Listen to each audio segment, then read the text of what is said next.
हर company की scooty एवं bike के लिए हरिगंज पर स्थित नेशनल ऑटोमोबाइल पर अभी विजिट करें अथवा दिए गए नंबर पर संपर्क भी कर सकते हैं। जिला कांग्रेस में तो जिला कांग्रेस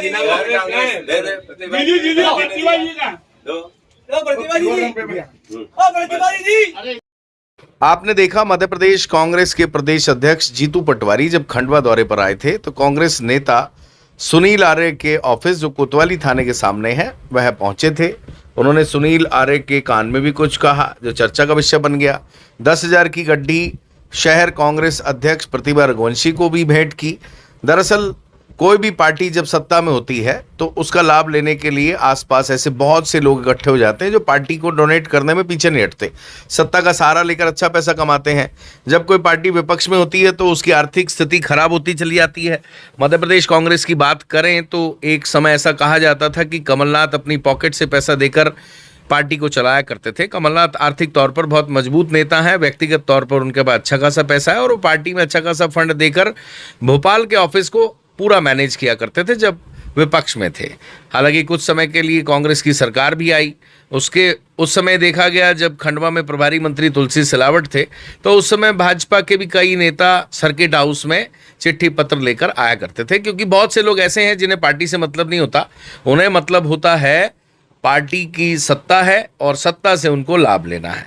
बहरहाल विषय यहाँ यह है कि आपने देखा जीतू पटवारी ने सुनील आर्य को, जो खंडवा विधानसभा के उम्मीदवार भी दावेदार भी थे, उनको साफा पहनाया। साथ में उत्तम पाल सिंह हैं, प्रतिभा रघुवंशी हैं, सोनू पहलवान हैं, खंडवा जनपद अध्यक्ष प्रतिनिधि हैं और कांग्रेस के कई नेता हैं। ये दृश्य अमलपुरा का है। अमलपुरा में जब सुनील आर्य को प्रदेश अध्यक्ष कांग्रेस जीतू पटवारी ने साफा पहनाया तो कहीं ना कहीं राजनीतिक चर्चा तेज हो गई। सुनील आर्य एक अच्छे दावेदार हैं, जनता में उनकी अच्छी इमेज है, बस कंपनी के मालिक हैं, अच्छी खासे बसें चलती हैं, व्यवहार उनका अच्छा है। ऐसे में जब प्रदेश अध्यक्ष किसी को साफा पहनाता है भरे मंच पर और बहुत सारे नेताओं के बीच तो राजनीतिक चर्चा होना तेज है।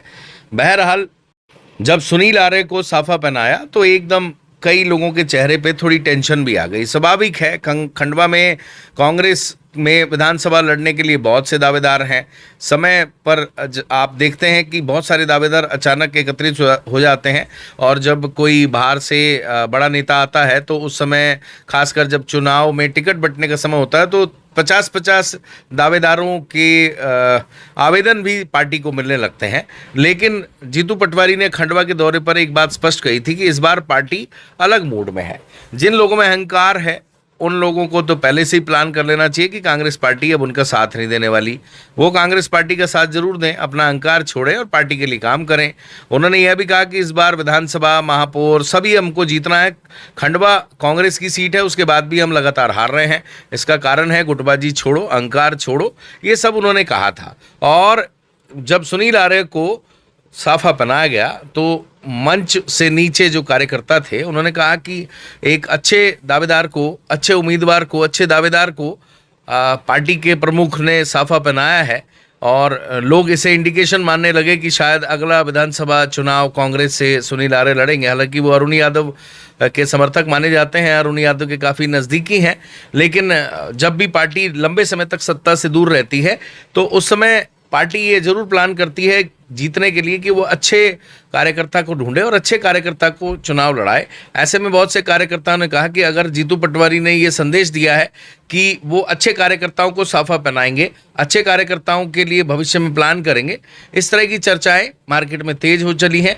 बाकी सुनील आर्य के ऑफिस भी वो गए, उन्होंने दिखाया कि प्रदेश अध्यक्ष स्पेशली उनके ऑफिस में आए, नहीं तो उन्होंने रोड पे ही सबका स्वागत वंदन लिया और स्पेशली सुनील आर्य के ऑफिस में वो गए। उसके बाद अमलपुरा में सुनील आर्य को साफा पहनाया, जिससे कहीं ना कहीं ये मार्केट में संदेश गया कि सुनील आर्य की छवि से जीतू पटवारी बड़े प्रभावित हैं और जमीनी स्तर पर उन्हें मजबूत मानते हैं और आने वाले समय में उनके लिए वो अच्छा सोच सकते हैं। ऐसी चर्चाएं खंडवा में राजनीतिक तौर पर तेज हो चली हैं। बाकी तो भविष्य के गर्त में है कि भविष्य में क्या होगा वो समय बताएगा। हर कंपनी की स्कूटी एवं बाइक के लिए हरिगंज पर स्थित नेशनल ऑटोमोबाइल पर अभी विजिट करें अथवा दिए गए नंबर पर संपर्क भी कर सकते हैं।